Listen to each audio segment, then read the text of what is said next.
viens de sortir les chiens.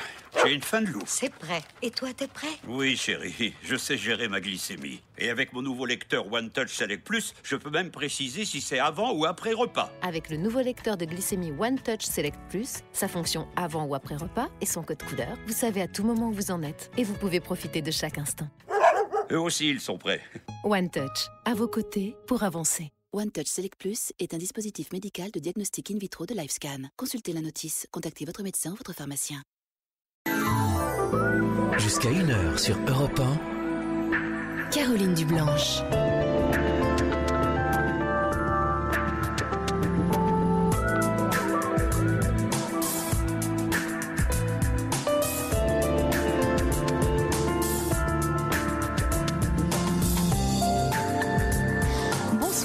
Heureuse de vous retrouver après ce suspense incroyable. Bienvenue dans cette émission qui est la vôtre et où chaque nuit sur Europe 1, on se parle, on échange, on débat, on sourit, on partage grâce à vos témoignages. La ligne est ouverte au 39 21. Paul et Amandine attendent vos appels sous l'œil attentif de Philippe Chartier. Et bien sûr, on compte également sur vos réactions qui me parviennent par mail sur le site europe1.fr, par SMS au 7 39 21 en commençant votre message par le mot nuit ou encore sur la page Facebook de l'émission. Avant de vous donner la parole, on tenait à vous dire merci de nous rester fidèles. Votre confiance nous encourage et nous engage à être toujours au plus près de vos attentes. Europe 1. Caroline Dublanche. Bonsoir Christine. Bonsoir Caroline. Bonsoir. Merci d'avoir patienté. Il y a longtemps que vous attendez, vous aussi, la fin du match. Pas pour les mêmes raisons, mais... Écoutez, j'ai écouté le match, alors que je suis pas, comme je disais à Paul, une fouteuse du tout. Mais en vous attendant, ça passait par le poste. Vous êtes senti un peu gagné par la fébrilité des joueurs, des commentateurs, ou pas du tout? Oui, c'est drôle de sentir toute cette excitation. Voilà. Et puis en attendant aussi, je suis allée vous voir sur Internet, Caroline. J'ai vu un petit portrait qui vous avait été consacré en 2009. Je voulais voir. Oui. D'accord. Je vous ai trouvé ravissante. Oh, c'est gentil. Joli manteau de fourrure blanche avec un beau col et puis il y avait. Ah oui, c'était. Ah d'accord, c'était l'émission avec Mireille Dumas alors. Il y avait. Oui, d'accord. Je vous ai trouvé, j'ai dit non seulement Caroline a une jolie voix, mais mon Dieu, ce qu'elle est mignonne, ravissante. Oh, c'est gentil, vous êtes adorable, voilà. Merci. C'est en 2009. Voilà. Les années ont un peu passé depuis, mais bon, j'ai toujours mon manteau blanc. Ah oui. Je rentre encore dedans, donc ça va. Voilà. Bon, écoutez, oui, moi je vous écoute depuis, je vais dire, une bonne dizaine d'années quand même, maintenant. Ah oui. Oui, merci alors de votre fidélité. Oui. Mon petit MP3, et puis... mais bon, c'est vous, j'avoue que c'est Caroline Dublanche, ma préférée. Écoutez, merci pour tout ça. Caroline Veil. Elle sera là la semaine prochaine, elle sera à vos côtés, Caroline Veil. Parce que je vais prendre quelques jours, moi, et donc c'est à partir de lundi, vous retrouverez Caroline Veil. Je l'aime beaucoup aussi. On a des affinités peut-être avec plus l'une. C'est bien qui est. Oui, parce que vous savez après vous avez Sophie donc le week-end qui on a chacune nos personnalités, notre façon d'être, c'est ce qui est bien aussi dans la libre antenne et comme ça il y en a pour tout le monde, pour tous les goûts. Les auditeurs s'y retrouvent, je l'espère en tout cas, je pense. Oui, je pense aussi. Et puis de toute façon, vous avez besoin vous aussi de décrocher un peu, de vous ressourcer, pour être là, vaillante pour nous. Eh oui. Comme vous dites, il faut bien, effectivement. Voilà, vous voulez que je vous explique? Alors, voilà, oui, parce que déjà, ma pauvre, on vous a fait attendre. Je vois, il est 23h56. Oui. Dans 4 minutes, on va s'arrêter pour le journal. Donc, allez, autant vous lancer maintenant, Christine, pour que quand même vous puissiez me dire un peu ce qui vous amène. Bon, ce qu'il y a, c'est que je suis exactement comme tous les autres auditeurs, auditrices. On ne sait pas trop par où commencer. Si vous voulez, je vous dis tout de suite ce qui m'a provoqué un choc il y a 15 jours. le samedi 8 avril. Vous voyez, le week-end des rameaux, là, voilà. Oui. Donc, c'est tout con, comme on dit. Mon congélateur sonnait en bas de tout, vous voyez. Et je suis descendue voir et en même temps, j'ai vu le portable de mon cher et tendre posé sur la table à repasser. J'ai eu un geste, je voulais rien vérifier du tout. Oui. Je suis dans la confiance totale. Et puis, je vois sur les vous savez, la petite bulle des SMS avec 1. J'appuie sur le 1 et voilà ce que je lis, Caroline. J'ai hâte de voir ton joli sourire demain. Passe une bonne nuit, ma baby chérie. Voilà. Donc, j'ai été extrêmement choquée. Hein. Et il sortait le chien. Quand il est rentré, je lui ai dit de venir me voir, de m'expliquer. Il m'a simplement répondu, c'est toujours pareil.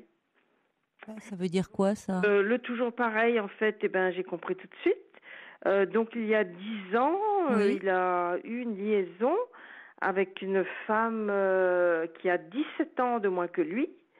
Ça n'a pas duré longtemps. Ça a duré, on va dire, 6, 7, 8 mois, grand maximum. Hein. Mais bon, c'est une femme, si vous voulez, qui a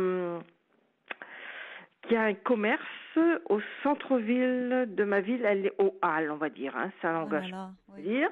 Et donc mon mari, depuis tout le temps, depuis une trentaine d'années, il allait tous les week-ends et les dimanches matins faire des courses au Halles, des fruits, des petits produits, bref. Tout se passait bien jusqu'à ce que cette femme s'installe là.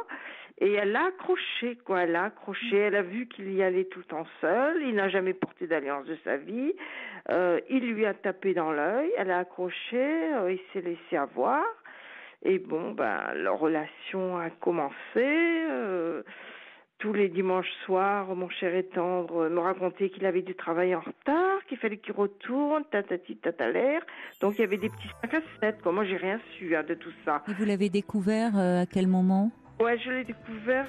Donc, il avait commencé fin 2007, et moi c'est tout con, c'est toujours pareil. Le portable qui sonne dans la maison et mon mari qui se précipite au sous-sol.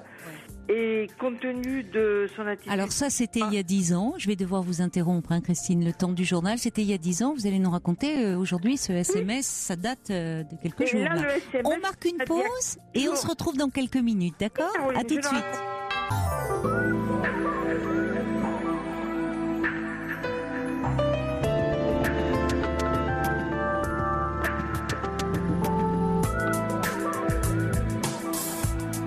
En direct, hein, il est minuit 14 sur Europe 1. La ligne est ouverte jusqu'à 1h au 39 21 et sans plus attendre parce qu'on va retrouver tout de suite Christine. Vous êtes là?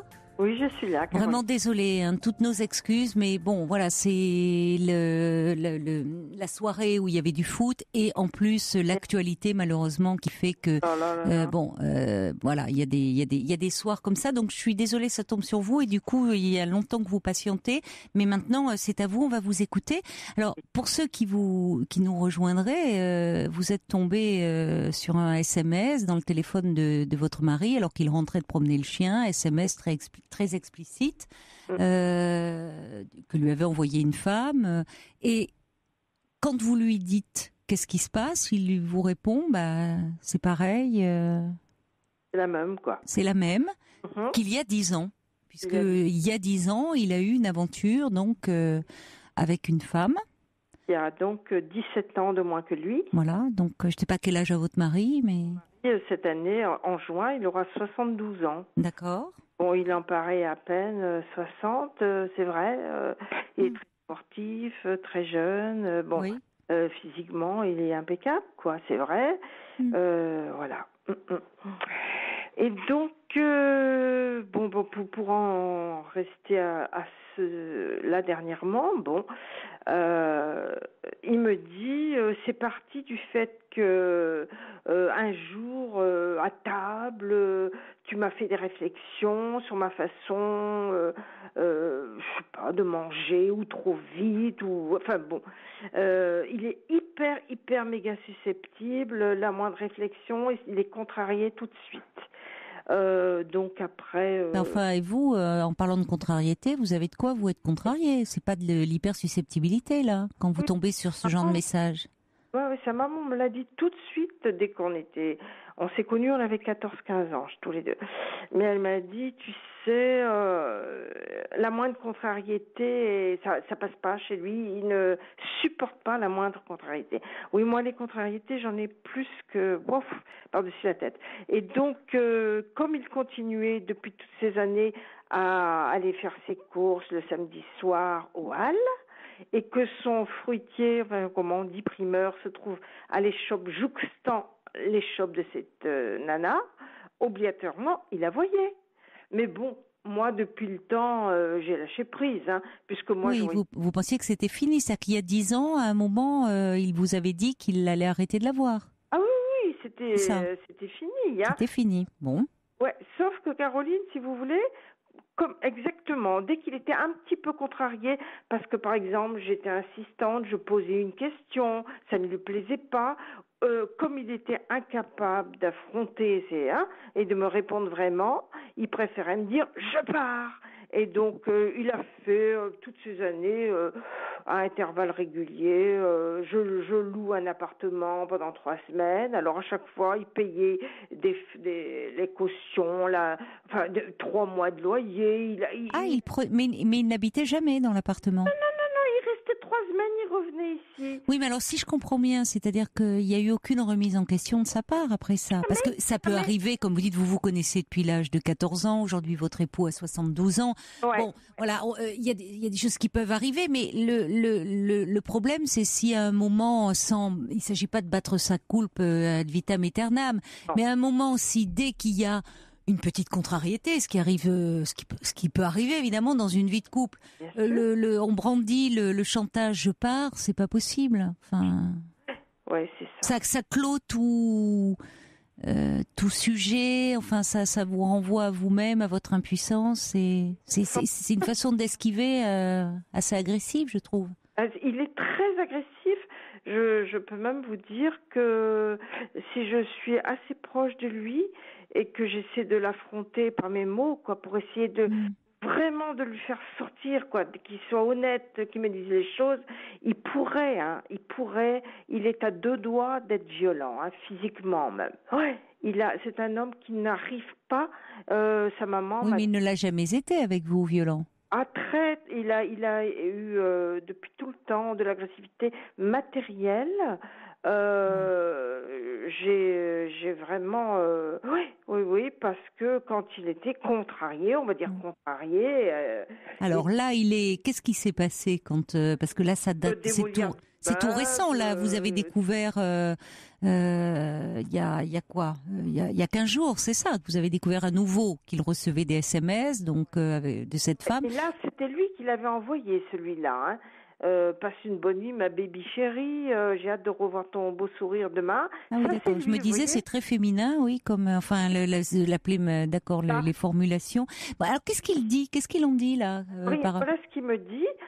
Donc, soi-disant, je lui ai pris la tête à un repas. Il n'a pas supporté. Et donc, quand il est retourné faire ses courses au Halles comme d'habitude, eh bien, au lieu de lui faire un petit signe comme ça, elle est sortie de son échoppe et ils ont recommencé à parler. Ils n'ont pas quitté les travées de l'échoppe, me dit-il, des Halles, me dit-il. On a simplement parlé. Ouais. Et par contre, elle lui a dit... C'est possible d'ailleurs, mais... C'est possible, d'ailleurs. Il va un peu se rebooster là-bas, évidemment. Et c'est un petit... Très gamin. Un petit flirt... Un petit flirt qui n'en est même pas un, peut-être, mais très platonique. Mais ça lui fait du bien, quoi. Ça lui fait du bien. La fille lui a dit, écoute, moi j'aimerais bien, on pourrait échanger des petits textos, j'adorerais. Et puis il était pris dans l'engrenage, il a commencé. Et alors j'ai tout écrit ce qu'il m'a dit. Alors là, il m'a dit après, donc ce jour-là, donc d'abord qu'il avait honte, qu'il se trouvait nul, débile d'écrire de telles fadaises à son âge qu'il ne mettrait plus... Oui, quand même. Il Oui, il n'est pas très fier de lui, malgré tout. Oui. C'est pour ça qu'il se défend, qu'il attaque comme ça. Ouais. Il n'est pas très à l'aise vis-à-vis de vous. Il n'est pas à l'aise du tout, Oui, hein. oui. Mon mari, pas du tout. Mais de toute façon, s'il avait dû vous quitter, il aurait fait depuis un moment. Il n'a pas envie de vous quitter au fond. C'est ça, hein. Il joue envie. avec moi comme un... Il joue. Il y a un côté, comment dire, c'est flatteur. C'est flatteur un peu pour lui. Elle a, comme vous dites, elle a 17 ans de moins que lui. Il fait un peu le joli cœur. Oui, voilà, c'est une femme, vous voyez, c'est écrit sur son front, enfin, j'ai pas envie non plus de dire des grossièretés, mais voilà, vous voyez, elle a tout ce qu'il faut, ça se voit. Bon, voilà, elle est prête, quoi, voilà. Et elle est un peu séductrice, elle est un peu... Voilà, une grande... Donc, voilà, bon, alors en plus, elle est dans les halles, le commerce de primeurs, bon, c'est bien ça, pour attirer les clients, et en plus, elle est très séduisante. Mais ça peut, aujourd'hui, il est possible d'ailleurs qu'il n'ait pas repris une relation, mais qu'un peu froissé ou quoi, c'est gratifiant et rassurant, sans forcément qu'ils aient renoué. Non, je ne sais pas ce que vous en pensez. Je pense ça exactement, Caroline, parce que donc elle était désireuse, il m'a dit, donc il a écouté, entamé les SMS avec elle depuis un an environ. Quand même. Il savait plus comment s'en dépêtrer. Oui, bon. Et puis alors évidemment, comme toujours, mais tu sais bien qu'il n'y a que toi, ce n'était que virtuel, qui me dit bon, voilà. Bon, ça, Oui, il vous dit quand même ça. Il vous dit que vous comptez pour lui, que il est pas prêt à vous quitter, qu'il n'a pas envie de vous quitter au fond. 10 ans, c'était pareil. Il s'était jeté à mes pieds pour me dire que nos bases étaient très solides, que c'est pas... Mais c'est vrai. À l'époque, il avait été quand même assez cruel de me dire, croyant minimiser ses actes, il me dit, tu sais, ce n'était que sexuel avec cette nana. Eh oui, c'est jamais très agréable, c'est pas très... C'est très maladroit, on va dire. Alors que pour lui, ça voulait tout dire. C'est-à-dire qu'il n'était pas investi dans cette histoire. Mais c'est pas agréable à entendre. Mais bon... Mais ça a été très, très, très cruel pour moi parce que, vous savez, moi, j'ai 16 ans de plus que cette fille, donc je suis... Vous avez d'autres, enfin, il y a toute cette histoire, il y a tout ce lien. Oui, c'est ce que je disais à Paul, d'ailleurs, vous avez une voix qui reste très jeune, très vive. Je suis un petit bout de femme, 1m58, 50 kilos. Je suis bien conservée, j'ai 3 enfants, 6 petits-enfants. Bon, il y en a 3 qui sont au Japon parce que mon fils est marié à une japonaise, mais bon. Et vous vous entendez bien avec votre mari le reste du temps? Comment, Caroline? Vous vous entendez bien avec votre mari le reste du temps en dehors de cette période-là? Vous êtes complices, vous faites des choses, passer des moments agréables ensemble, enfin vous avez du plaisir à être ensemble? Je peux pas se passer de moi. Par exemple, si une journée, moi, je lui dis, écoute, aujourd'hui, je t'accompagne pas avec Zouzou, enfin Zouzou, Adzo, mon petit chien. J'aimerais bien prendre ma petite après-midi, des petites choses à faire à droite, à gauche. Et il me dit, oui, ok, bien sûr, hein. C'est toujours ok. Mais après, il me dit, oh, c'était pas pareil cet après-midi. Adzo se sentait pas aussi bien, moi non plus. On aime mieux quand elle est là. Vous voyez, il peut pas en fait, quoi. Voilà. Ouais. Donc, non, mais en fait, il va pas partir. Il est attaché à vous. Je crois que finalement, vous auriez tout intérêt à dire à prendre un peu de haut cette histoire-là. Oui. Et pas aller parce que finalement, quand vous l'acculez un peu dans ses derniers retranchements c'est là où il est dépassé, où il devient agressif, parce qu'au fond, il est mal à l'aise. Il vous a quand même dit après coup, c'est une forme qui se sent un peu honteux et piteux de ça. Honteux.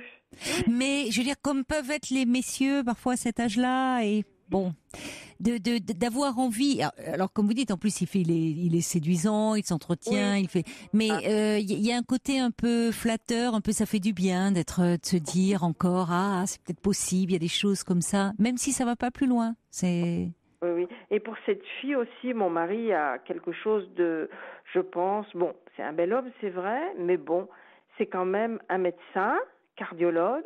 D'accord. Donc qui a un statut social, qui a une certaine... Bien sûr, oui, ça... Il y a C'est flatteur aussi pour elle, quoi. Elle se dit, c'est... Cette fille, mais elle a vraiment voulu, elle, mettre le grappin. Ben, et elle n'y est pas arrivée. Ah bah non. Il n'a pas tout quitté pour elle. Alors que il y a 10 ans, ça aurait pu lui tourner la tête au point de... Vous voyez, on ne sait pas parfois. La tête froide. Hein. Oui. Voilà, bon... Et mon mari aussi a eu, c'est peut-être quand même une éducation très très très stricte, très catho, vous voyez, ses parents, le collège, tous les interdits. Il a été beaucoup brimé, beaucoup. Vous savez, dans ces années 50, 55, 60. Oh là là. Et je pense que, eh bien... C'est un garçon qui refoule beaucoup de choses au fond de lui. Je vous ai dit ça, peut-être moi j'extériorise beaucoup. Et lui, c'est un être intériorisé, quoi. Et un cardiologue avec des problèmes de cœur, finalement. Là, on pétrait un peu. Hein, eh oui, ça arrive. Ouais. Mais écoutez, finalement, il faut... Le week-end maintenant, c'est vous la première levée qui partez de bon matin faire votre marché. En plus, vous le grillez, vous dites non chérie, c'est moi qui vais, j'ai ma liste, je passe en premier, voilà. Et vous dites bonjour madame, ah ben oui, non, c'est pas mon mari aujourd'hui. Ouais. Voilà un peu. Bon, déjà, Caroline, c'est toujours vers 5h30 le soir. Mais bon, je sais bien que ça porte pas conséquence, puisque au bas mot, il lui faut peut-être 5 minutes pour arriver au hall. Il fait son petit tour, il va acheter ses sushis, il achète ses fruits, il fait 2-3 petites choses comme ça. Une demi-heure après, il est à la maison. Donc, vous voyez ? Oui, il peut pas se passer grand-chose. Voilà. Moi, vous êtes rassurée. Parce que je reçois un petit message de Fabienne qui dit il faut quand même un sacré caractère pour accepter, tout simplement. Elle dit moi, j'aurais du mal, j'aurais des doutes. Mais on sent que... elle a raison, Fabienne. C'est là qu'il faut finalement une forme de confiance en soi que vous avez, même si ça vous a fragilisé il y a 10 ans. Vous savez, aujourd'hui, votre couple, il est solide. Et ça m'a renforcée, Caroline, bizarrement. Oui, ça peut arriver. Écroulé les 2-3 premières années. Et j'ai perdu la première année. Je suis devenue comme anorexique. Je ne pouvais plus manger. Je ne dormais plus du tout. Je passais toutes mes nuits debout. Je crois que je me nourrissais exclusivement la nuit. Je prenais 3 petits biscuits, un verre de lait. Et c'est tout. En journée, je ne mangeais pas. Et cette première année, j'ai perdu 8 kilos. J'en avais pas besoin parce que j'avais toujours été mince. Et bon, ça m'a vraiment minée. Hein. Mais bon, moi, j'avais carrément décroché depuis 5 ans. Je voyais bien qu'il était nickel avec moi, que quand il partait... moi, je n'étais pas dans le flicage. Je déteste ça. J'avais pas envie de dire, allez, je vais t'accompagner. Oui, mais finalement, vous avez bien fait.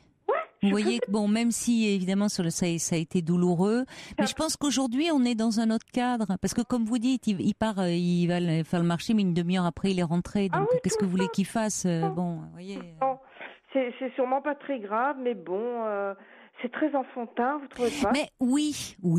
C'est enfin enfantin. Bon, d'abord, c'est un peu puéril, mais il y a quelque chose de que peuvent avoir, alors ils vont pas être contents les hommes si je dis ça, les messieurs, mais un peu de cet âge-là, il y a quelque chose. Je trouve que les femmes sur ce plan-là, c'est à un certain âge, sont plus raisonnables. Bon, on va encore dire, je trouve. Oui. Alors que les hommes, ce qui parfois d'ailleurs même les rend un peu, il y a un côté presque un peu, comment dire, comme vous dites, un peu enfantin, et c'est pour ça qu'on peut leur passer pas mal de choses parfois.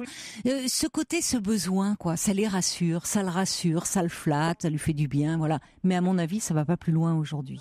D'ailleurs, il y a quelqu'un qui dit profitez de ça aussi pour le flatter un peu, pour vous rapprocher de lui. Pourquoi pas pour ne pas aller au marché avec lui, soyez complices. Il y a Sergio qui dit mais allez donc faire les courses ensemble au hall, ça devrait calmer la nymphomane primeur, dit Sergio. Oui, parce que c'est ça en fait. Hein. C'est-à-dire que bon, après tout, cette dame, elle aussi, en jeu, elle peut être un peu, mais ça va pas plus loin. Et je trouve que ça serait dommage. Vous pouvez quand même lui dire, écoute, mais sans vous montrer trop déstabilisé, puisqu'il a fait un peu son mea culpa en vous disant qu'il était pas très fier au fond d'envoyer des messages, ma baby love. Enfin bon, c'est vrai que c'est très puéril, mais bon, il le reconnaît et au fond, ça n'entame pas votre relation et votre couple, il est solide, quoi. Il va pas partir. Donc, ça sert à quoi de le pousser dans ses retranchements? C'est avec vous il vous le dit d'ailleurs. C'est vous qui comptez, c'est tout ce que vous avez construit ensemble. Bon, le reste, après tout, ça serait donner bien de l'importance à cette femme, je trouve, hein. Oui, il faut pas lui donner de... Voilà. Non, pas plus qu'elle n'en a, à mon avis. Alors, c'est de lui-même. Hein. Moi, je n'ai rien dit du tout. Et j'étais même étonnée. Il me dit, de toute façon, j'en ai marre. Je ne veux plus aller au Halles. Je n'irai plus en ville. C'est vrai qu'on a tous les commerces là où on habite de toute façon. Mais je lui dis, mais écoute, c'est à ce point. Tu as peur, si tu la vois, de recraquer à nouveau? Il me dit, mais non, c'est pas ça, mais elle va m'accrocher. Il est gêné, au fond. Écoutez, allez dans ce sens-là. Vous n'allez pas le titiller pas trop, le provoquer pas trop. Dire, et pourquoi vous n'aimez pas faire le marché, vous? Écoutez, c'est très curieux, c'est-à-dire que moi, depuis tout le temps, quoi. Bon, lui était tellement pris par sa profession. Moi, je faisais mes courses, mais jamais là. Jamais. Et lui, le week-end, il allait faire un petit plus au Halles. C'est une habitude qu'il a prise. Et depuis qu'il a eu cette histoire, moi, je sais pas, mais j'ai peur d'être déstabilisée en voyant cette femme, même de loin. Enfin, j'ai peur, quoi. Donc, je me protège aussi, peut-être. Bon, il faudrait que je sois forte, que je lui dise, écoute, on y va tous les deux, et puis voilà. Bon. Oui, ça vous angoisse un peu. Ça m'angoisse. Bah, écoutez, elle n'est pas la seule à avoir des fruits et légumes, hein. Donc vous pouvez faire vos courses ailleurs, après tout. Hein. Oui. Elle, Caroline, c'est son échoppe, c'est des produits de la mer. Mais bon, il n'y va plus, il n'achète pas là. Mais surfez là-dessus, parce que si vous lui dites, je dirais, dire bon, écoute, c'est vrai, après tout, puisqu'il vous dit il est mal à l'aise. Il est mal à l'aise. Il sait plus comment s'en sortir de cette situation. Quand même, trouver une façon de lui faire comprendre que ça se reproduise pas, quoi. Vous n'avez pas envie, une fois de plus, ça va. Vous ne dramatisez pas l'événement, mais vous aimeriez bien quand même pas vous trouver dans ce genre de situation qui est quand même pas très agréable. C'est tout. Sans en faire tout un fromage, mais en lui disant qu'il comprenne, quoi. Et qu'il vous ménage aussi. Et qu'il me ménage. Voilà. Et qu'il vous ménage un peu. Et qu'il me ménage, oui. Voilà. Vraiment, hein, pour que pas non plus, vous voyez, il s'agit pas de maintenant le resservir ça matin, midi et soir. Bon, la soupe à la grimace, ça n'aurait pas de sens.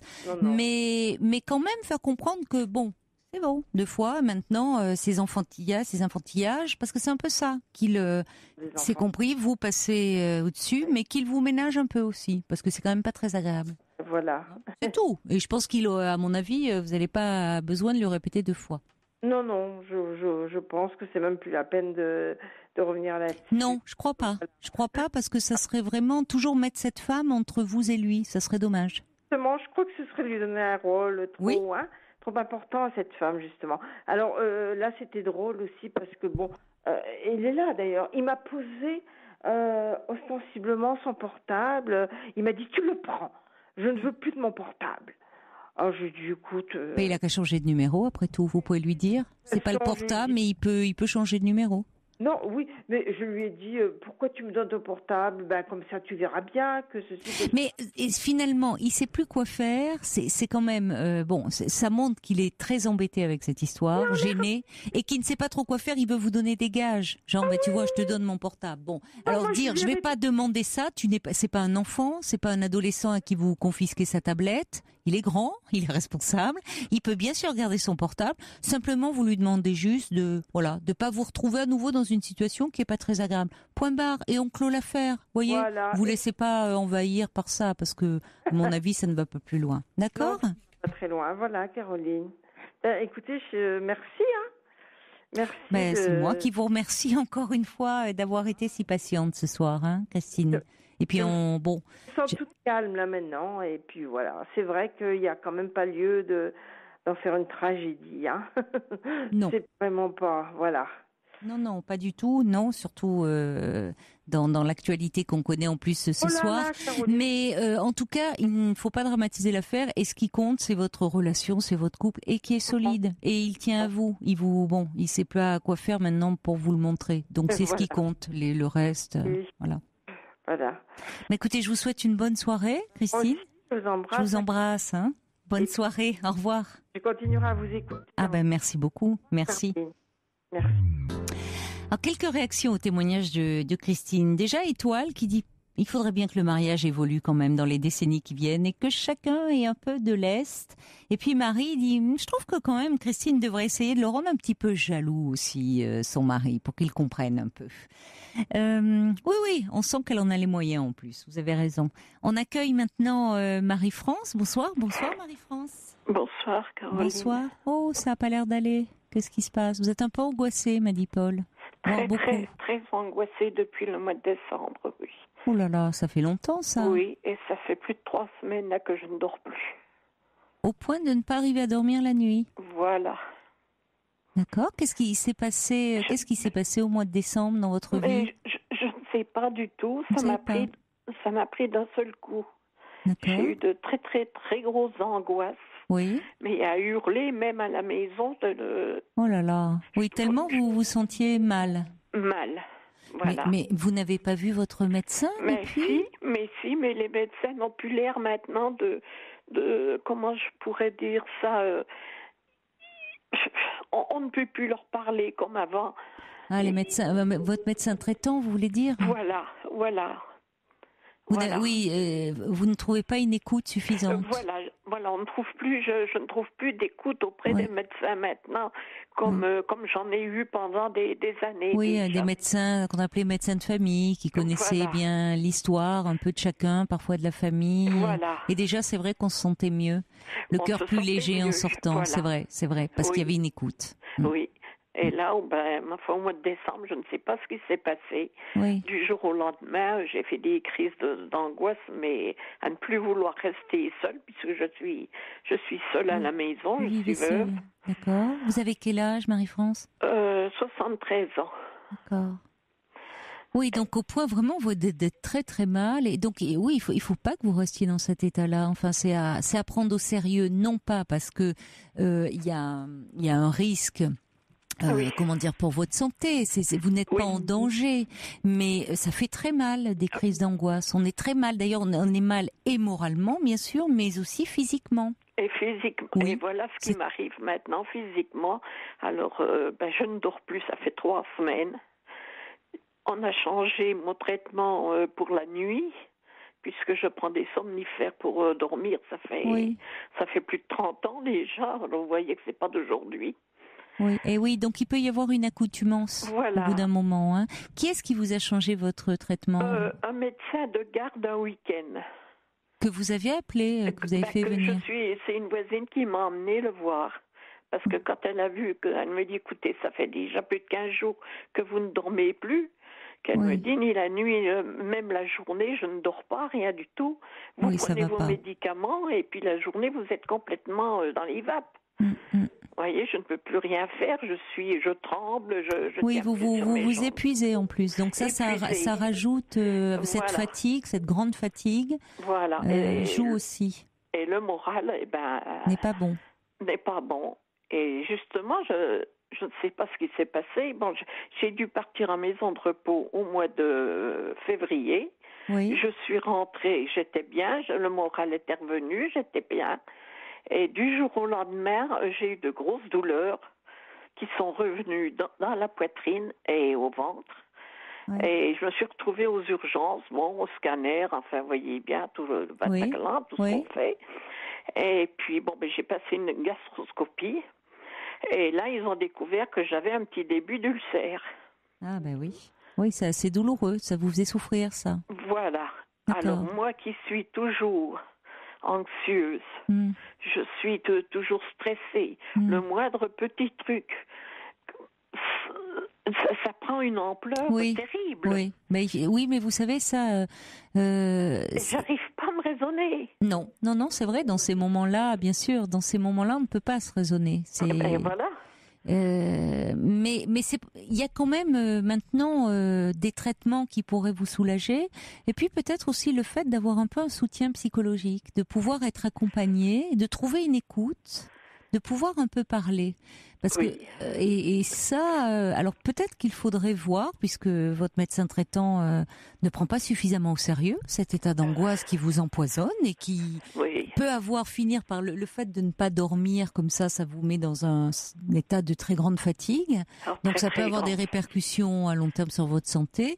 Oui. Il faudrait que vous voyiez finalement un médecin plus spécialiste. Je pense à un psychiatre au fond c'est le médecin le plus approprié pour parler des angoisses, parce que le médecin généraliste, évidemment, c'est souvent lui qui est au premier plan, les gens viennent le voir parce que ils souffrent, ils ont mal dans leur corps ou ils sont mal moralement, donc bien sûr qu'il peut entendre et traiter ça.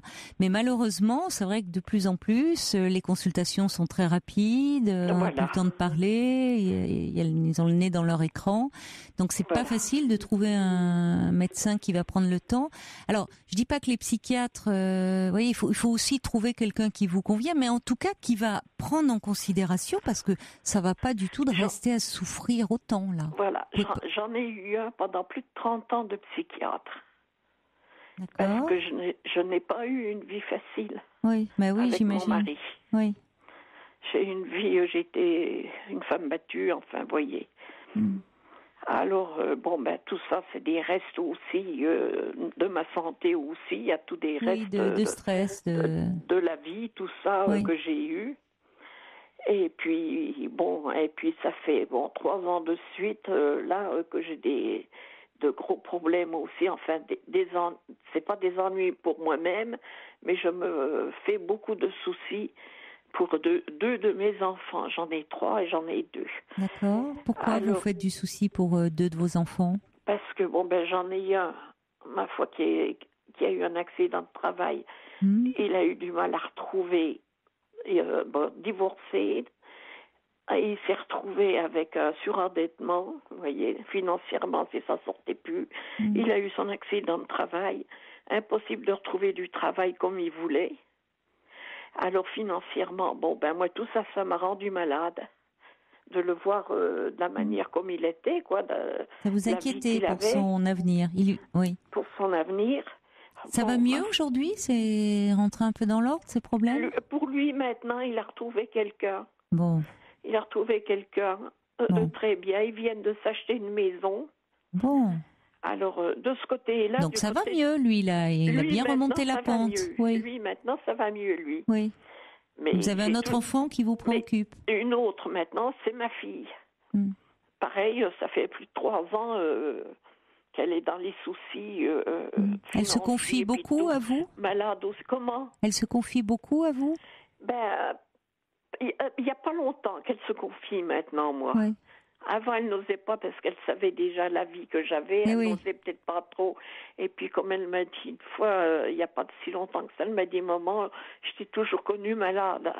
Et quand je lui ai expliqué pourquoi que j'étais comme ça, je lui ai dit, vous vous êtes peut-être jamais rendu de quoi que ce soit. Je lui ai dit, mais votre père, il me battait. D'accord. Et elle s'en était pas rendue compte, elle les enfants, je leur en ai parlé.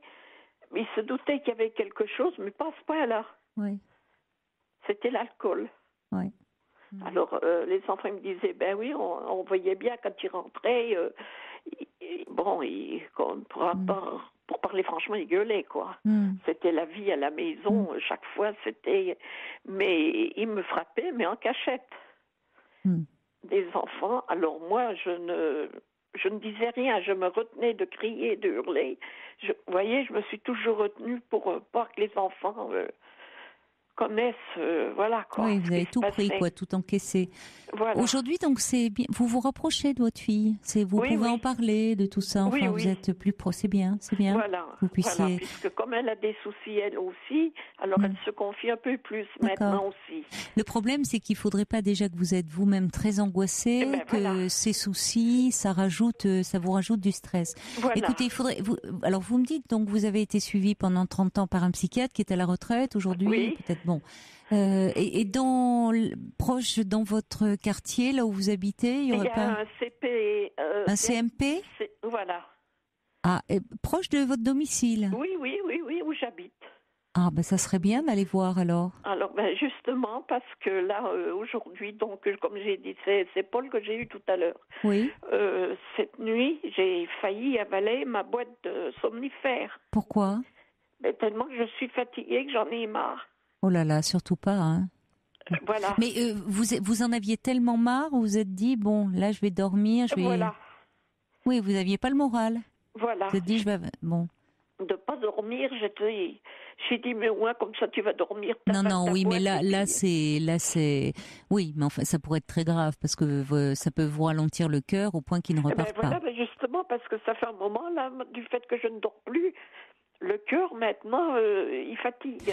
Il se fatigue pas en quelques jours comme ça, hein. Faut pas vous inquiéter par rapport à ça. Il bat beaucoup plus qu'avant, j'ai des... Mais alors, ça, vous savez que l'angoisse peut donner ce genre de symptômes. C'est-à-dire que vous l'entendez battre, quoi. Vous l'entendez, vous le sentez. Oh, je sens, mais c'est terrible. C'est très pénible. Oui, c'est très pénible comme sensation. Ça fait peur. C'est vrai, oui. Oui, c'est angoissant. Ce n'est pas grave, mais c'est très pénible. C'est pénible et c'est très angoissant. En tout cas, franchement, vu les symptômes que vous avez, Marie-France, il faut vraiment que vous soyez prise en charge par un médecin qui va prendre au sérieux ces angoisses parce qu'elles vous rendent vraiment malade, elles vous font souffrir terriblement. Donc, il faut vraiment le prendre au sérieux là. C'est pas bien de la part de votre médecin si vous lui racontez tout ce que vous me racontez à moi. Oui, mais j'ai beau raconter, alors, en plus de ça, j'ai un gros souci. J'ai été opérée du dos. Oui. J'ai vu mon chirurgien dernièrement, tellement que je souffrais, et je ne supporte plus aucun médicament pour les douleurs. Oui, c'est-à-dire que le problème, c'est qu'il y aurait peut-être quelque chose à réaménager parce qu'entre tous les traitements que vous avez pris, ces somnifères pendant 30 ans, hein, donc il y a une accoutumance au bout d'un moment. Ça ne veut pas dire, il y aurait presque besoin de revoir comme ça le traitement. Il peut y avoir des interférences aussi entre les antidouleurs que vous prenez. Oui. Donc tout ça peut faire un mélange qui aussi peut déclencher des angoisses. Hein. Voilà. Alors, parce que je suis en train de réfléchir entre ce que vous me dites pour vos problèmes de dos, ce problème... vous avez toujours mal au dos, là, en ce moment ? Quand j'ai un souci, ça y est, tout... voilà. Quand vous avez un souci, mais c'est pas au point de... La douleur est sur une échelle de 0 à 10, elle est à combien en ce moment ? En ce moment, ça va. Mais des fois, ça monte jusqu'à 10. Hein. Je souffre. D'ailleurs, j'ai même une aide ménagère. Je ne peux plus rien faire. Hein. En ce moment, c'est surtout la souffrance morale qui est énorme au point de vous être dit la nuit dernière, je vais prendre la boîte de somnifères. Bon, alors il faut vraiment, alors surtout heureusement que vous ne l'avez pas fait parce que ça pourrait aussi, c'est dangereux évidemment. Oui. Donc, est-ce que vous êtes allé voir au CMP puisque c'est à côté de chez vous? Parce que ce que je crains, c'est que le CMP, il peut y avoir parfois des délais d'attente assez longs parce qu'il y a des demandes importantes. Oui. Mais si vous pouvez aller les voir en leur expliquant à quel point vous êtes mal, que au point d'avoir songé à prendre la boîte de somnifères parce que vous n'en pouvez plus, de ne plus dormir et d'être aussi oppressé, parce que ce symptôme aussi, il faut décrire, d'entendre votre cœur battre, même si c'est pas grave, mais de le sentir, c'est pénible et angoissant. Ça déclenche beaucoup d'angoisse. Voilà, et quand on est seul à la maison... Alors, peut-être qu'il faudra après voir un peu un cardiologue, parce que parfois c'est un peu de l'arythmie. J'ai rendez-vous, j'y vais tous les ans. Et vous avez rendez-vous quand ? Là, au mois de juin. Bon, c'est bien. Parce que vous avez peut-être une petite arythmie, même si c'est pas grave, mais qui, du coup, ça joue aussi, vous savez, sur les angoisses. Oui. C'est parce que c'est très pénible comme sensation. Oui. Alors, au CMP, qu'est-ce qu'ils vous ont dit ? J'y suis allée il y a plusieurs années. Et puis, à force, après, j'y allais, mais ça ne me faisait plus rien. Et on m'a dit qu'il y avait une nouvelle personne maintenant qui serait peut-être plus à l'écoute que celle que j'avais eue avant. Oh oui, ça a dû changer. Voilà. Et puis même parmi les médecins là, vous savez, si le vôtre là n'est pas à l'écoute, alors je sais bien que c'est compliqué maintenant de trouver un médecin qui accepte de nouveaux patients, et puis parfois avec des patients plus âgés, ils savent que, du coup il y a plus de difficultés, ils ne veulent pas en prendre. Bon, mais je ne sais pas, vous êtes dans la ville où vous vous trouvez, ça vaudrait peut-être le coup d'essayer quand même, par le bouche à oreille, quelqu'un qu'on vous recommanderait. Oui. Bon, là, il faut parer au plus pressé, Marie-France. Voilà. Donc, il faudrait que vous ayez un rendez-vous, là, vraiment, sans trop tarder, avec alors, soit au CMP avec un psychiatre, soit sinon, peut-être que vous envoyez un peu en libéral et pour lui parler déjà de vos insomnies, de ces angoisses qui sont très très fortes en ce moment, de lui parler, bien sûr, il va faire le point du fait que des somnifères que vous avez pris depuis 30 ans, voir comment on peut rééquilibrer un petit peu les choses. Voyez, et surtout vous donner quelque chose pour que quand ces angoisses montent, vous preniez quelque chose qui les stoppe. Et ça existe, hein. Oui, parce que moi je pensais essayer l'acupuncture. Pourquoi pas? C'est-à-dire que en traitement de fond, si vous voulez, un petit peu pour une fois que vous irez mieux, que vous allez être soulagé de ces grosses crises d'angoisse, où là, il faut que vous ayez un traitement. Et notamment un traitement où quand vous sentez que ça monte, que vous pouvez prendre, et dans le quart d'heure qui suit, vous vous sentez mieux déjà. Voilà, parce que les j'ai choses pris s'apaisent. Rendez-vous avec un acupuncteur pour mardi prochain. Oui. Et c'est un monsieur que je connaissais déjà. Alors, il est médecin, lui, parce qu'il y a des médecins qui pratiquent l'acupuncture et qui, du coup, sont beaucoup plus à l'écoute, souvent, prennent davantage de temps. Oui, lui, non, il est pas médecin, il est acupuncteur, et puis, comment on appelle ça? Enfin, je ne sais plus trop. Je sais que j'avais déjà eu affaire à lui. Parce que j'ai des gros problèmes. À part ça, j'ai pas mal de problèmes de santé. J'ai déjà subi au moins une 12aine d'opérations. C'est pour ça qu'à mon avis, il faudrait... Je suis en train de penser, est-ce que vous ne pourriez pas voir si... Vous avez un hôpital, un CHU près de chez vous, un centre hospitalier universitaire ou pas, ou un hôpital Oui. Alors, ça vaudrait peut-être le coup de vous renseigner. Et là, le médecin traitant pourrait vous adresser même. Mais parce qu'il existe des consultations de la douleur, de prise en charge de la douleur. Oui, j'y vais. Vous y êtes allé ? Oui, j'y vais. Ah, mais vous êtes pas mal suivi alors. D'accord. Bon. Oui, je suis suivie par un rhumatologue justement.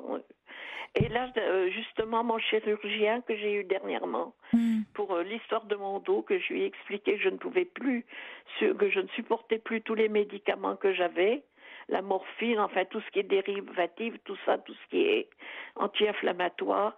Alors, il m'a dit d'aller voir au centre de réadaptation pour essayer de voir si on pourrait pas me soulager.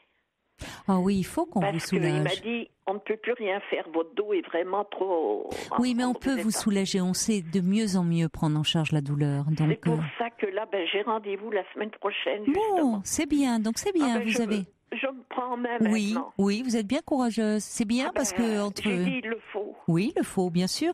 Et ce qui serait bien, c'est que vous trouviez un bon médecin généraliste qui puisse, compte tenu de tous les traitements que vous avez, aussi bien faire un peu le plan, les bilans, parce que vous savez, parfois, il y a des effets secondaires entre les traitements, enfin des choses qui se cumulent, qui sont pas très bons. Il faudrait que vous ayez un médecin qui voit un peu l'ensemble, c'est important. Alors, il y a Coco qui me dit...